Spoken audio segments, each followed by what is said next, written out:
Year 1921 एक British explorer Charles Howard Tibet के बर्फानी पहाड़ों में मौजूद था। ये यहाँ पर एक एक्सपीडिशन के लिए आया हुआ था। इसने इन पहाड़ों पर एक अजीब चीज नोटिस की। इसने देखा कि इन बर्फानी पहाड़ों के ऊपर बड़े बड़े पैरों के निशानात मौजूद हैं, जो कि एक बहुत ही बड़े इंसान नुमा राक्षस जैसे लगते थे।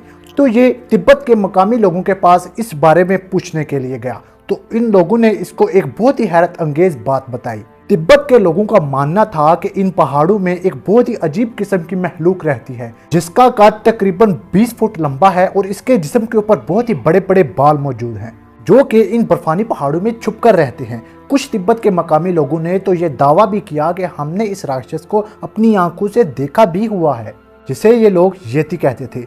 चार्ल्स ने फिर इसका जिक्र अपनी बुक में भी किया, जिसके बाद येती की कहानियां बहुत ही ज्यादा फेमस होने लग गई। ईयर 1951 एक और एक्सप्लोरर एरिक शिप्टन ने भी इसी तरह के निशानात इन्हीं पहाड़ियों के ऊपर नोट किए, जिसका जिक्र इस एक्सप्लोरर ने फिर से किया, जिसकी वजह से ये कहानियां 1951 में और भी ज्यादा मशहूर होने लगी। लेकिन इसके कुछ ही अरसा बाद इन पहाड़ियों के ऊपर एक और एक्सप्लोरर आया, जिसने इन पहाड़ियों के ऊपर बहुत बड़े बड़े बाल देखे। इसने ये बाल कलेक्ट कर लिए, क्योंकि इस एक्सप्लोरर को लगा कि ये बाल येती के ही हैं।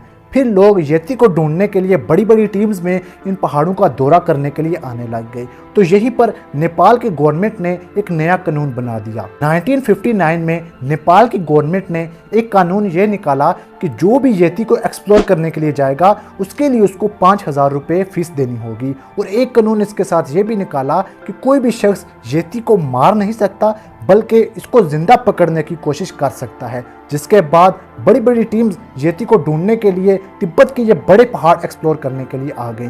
यहाँ पर येती को ढूंढना कोई आसान काम नहीं था, क्योंकि बर्फ से ढके हुए ऊंचे ऊंचे पहाड़ और कभी न देखा हुआ येती ढूंढना बहुत ही ज्यादा मुश्किल था। जब बड़ी बड़ी टीम्स येती को ढूंढने के लिए पहुंची, तो गवर्नमेंट को इससे बहुत बड़ा कारोबार मिल गया और गवर्नमेंट को हर टीम के बदले हजारों रुपए मिलते थे।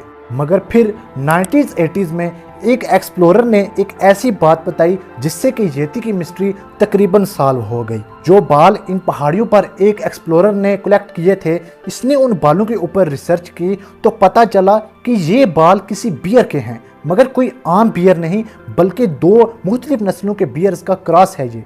तो ये देखने में दूसरे बियर्स के मुकाबले में थोड़ा सा मुख्तलिफ है, मगर स्टिल आज भी तिब्बत के मकामी लोगों का सिर्फ यही मानना है कि ये कोई बियर नहीं बल्कि येती ही है। मगर इसकी क्या हकीकत है, ये तो कोई भी इंसान आज तक जान नहीं पाया। मगर आप मजीद ऐसी ही अगर आप मिस्ट्री भरी वीडियोस देखना चाहते हो, तो मेरे चैनल को सब्सक्राइब कर दो।